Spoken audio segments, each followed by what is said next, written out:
20% de la population a une habitude chronique de procrastination selon une étude à l'Université de Chicago. Certains types de personnalités sont plus à risque aussi de procrastiner. Donc, les personnes qui sont anxieuses, perfectionnistes ou impulsives. On a aussi des gens qui ont plutôt des facteurs de protection. Donc, les personnes qui sont organisées, qui ont confiance en soi, un sentiment de compétence ou encore une bonne estime de soi. Bonjour à tous. Alors, j'ai sûrement pas à m'exprimer très longtemps sur qu'est-ce que la procrastination. Vous vous en doutez un petit peu. Donc, c'est le fait, en fait, de retarder délibérément, volontairement, en fait, une tâche parce qu'on n'a pas tant envie de la faire. Par contre, on sait très bien que ça va nous nuire éventuellement. J'attire votre attention sur un petit fait. En fait, par contre, c'est pas tout ce qui est retarder une tâche qui est de la procrastination. Par exemple, si je m'apprêtais à plier mon panier de linge propre et que soudainement j'ai un appel qu'il faut que j'aille chez ma mère ou chercher mes enfants pour les amener à l'hôpital, par exemple, ben c'est pas de la procrastination à ce moment-là parce que je décide d'aller faire ça au lieu de plier mon linge, évidemment. C'est pas non plus de la procrastination si je prends en considération que le travail que je veux effectuer, ben je manque d'informations pour le faire, donc je dois aller chercher cette information-là d'abord. On ne parle pas de procrastination ici. La meilleure façon de savoir si c'est de la procrastination, c'est avez-vous le petit sentiment de culpabilité, là? Hein? C'est le petit malaise là, qui fait comme ah, ouais. Ben, ça, c'est un bon signal pour savoir qu'on est en train de vouloir procrastiner. Les stratégies que je vous propose aujourd'hui sont issues du livre Solving the Procrastination Puzzle. Je l'ai très mal dit, je m'en excuse, mais vous avez compris le principe. Donc, il est en anglais seulement par contre, mais je vous en fais un résumé. Première stratégie, donc, c'est d'identifier le genre de tâches qui nous font procrastiner d'habitude. Donc, de les identifier, ben, ça va nous permettre là, de nous donner des petits outils pour les repérer plus facilement. Par exemple, je pourrais identifier que ben, à chaque fois que j'ai un appel téléphonique à faire, j'ai tendance à procrastiner.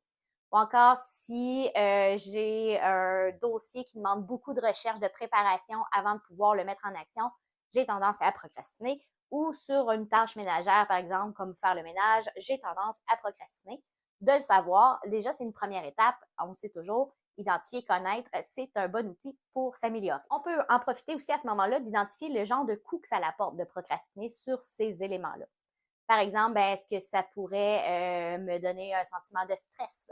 Est-ce que ça pourrait me donner comme coût ben, qu'il y a des implications financières réelles? Est-ce que ça pourrait être de dire, ben ouais, je perds peut-être un peu de crédibilité dans ces moments-là par rapport à mon employeur, par exemple. Ce qu'on veut faire ici, en fait, c'est combattre les excuses. Donc, toutes ces petites excuses-là du genre, ah, ben, tu sais, c'est pour dans un mois, ça presse pas, ou encore, ah, ben, moi, je travaille mieux sous pression de toute façon, ou encore, ah, ben, j'ai plein de temps, là, ça va prendre 10 minutes à faire cette affaire-là, c'est pas grave si je fais ça plus tard. Donc, toutes ces petites excuses-là qu'on se donne, en fait, c'est qu'on essaye de rationaliser notre sentiment de culpabilité dont je vous parlais tantôt. Là, on sait que c'est pas correct ce qu'on fait là, mais on essaye de dire, on dit à notre cerveau, mais non, t'inquiète pas. Alors que, ben, il va avoir des conséquences, c'est sûr, hein, quand on procrastine, ben, souvent, on se retrouve à faire les choses à la dernière minute. Comme je le disais, ben, malheureusement, il y en a des imprévus. Ça peut être plus long que prévu aussi, juste par les tâches finalement qui sont plus ardues. Donc, il y a des coûts à la procrastination. Stratégie numéro 2, avoir un mantra. Cette stratégie-là, en fait, je l'utilisais déjà pour ma part, c'est d'avoir une petite phrase clé qu'on se dit dans les moments où on a besoin du petit élément de plus de motivation pour pouvoir battre la procrastination. Pour ma part, j'utilise le Chantal, ça ne te tente pas là, ça ne te tentera pas plus demain. Fais-le maintenant, tu vas être débarrassé. Autre stratégie, donc la troisième pour se mettre en action quand la procrastination nous guette, c'est la loi du 5 minutes.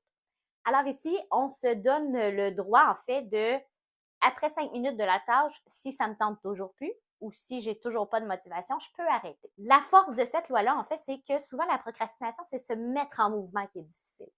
Donc, ce petit 5 minutes-là qu'on va faire va souvent s'extensionner et devenir 10 minutes, 15 minutes, 20 minutes, le temps que la tâche prend. Et donc, la tâche va être accomplie finalement. Parce que, tu sais, on va se dire, ben là, je n'ai la moitié de fait, je vais finir.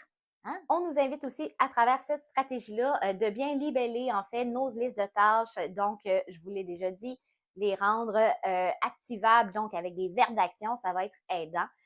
Par exemple, on pourrait écrire sur un gros projet, le déconstruire en plein de petites tâches, ça va avoir de l'air moins gros. On peut donc dire, ben, rechercher 3 sources de financement pour tel projet. Ça pourrait être aussi faire le premier jet ce rapport-là que j'ai à préparer. D'ailleurs, on n'est pas toujours obligé de commencer par la première étape.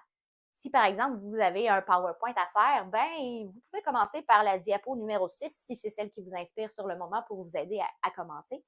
On peut revenir après sur la diapo 1. La 1, c'est généralement pas la plus difficile à faire, hein? Mais sur les diapos plus lourdes ou moins intéressantes pour vous. Stratégie numéro 4, prévenir les distractions. Parce qu'une fois commencé, ça serait bien plate de se retrouver sur son téléphone à scroller finalement, alors que, ben, on est déjà dans l'action. Donc, dans le livre, on nous invite à identifier nos principales sources de distraction, qui soient nos courriels, ça peut être aussi les notifications sur notre téléphone, les réseaux sociaux, etc. Vous connaissez vos principaux distracteurs, j'en suis convaincue, et on va se mettre des outils, des stratégies pour les limiter le plus possible.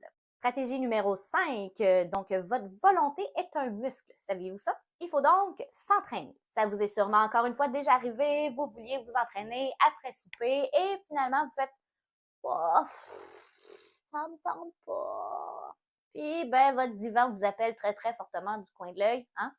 Donc la volonté de dire bon ben non, j'y vais, je me mets en action, c'est de la pratique en fait, c'est de la discipline si on veut. Et on peut commencer avec des petites étapes, des petites choses qui nous sont plus faciles à mettre en action. Et ça va nous entraîner justement à avoir ces réflexes-là de ouais, non, là, je procrastine, Chantal, ou encore, ben, fais-les tout de suite, comme ça, tu n'auras pas à le faire plus tard, tu vas être contente tantôt. Ces petites choses-là, donc, vont nous aider à se mettre en action encore une fois.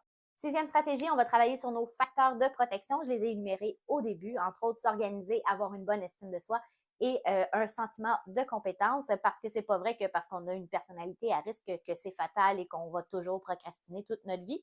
Donc, en travaillant sur ces facteurs de protection-là, ça nous amène là, à être conscient justement de nos défis et relever ces défis. Ça fait aussi partie de la stratégie précédente où on se disait que notre volonté est un muscle, il faut apprendre à s'autodiscipliner pour pouvoir combattre finalement la procrastination.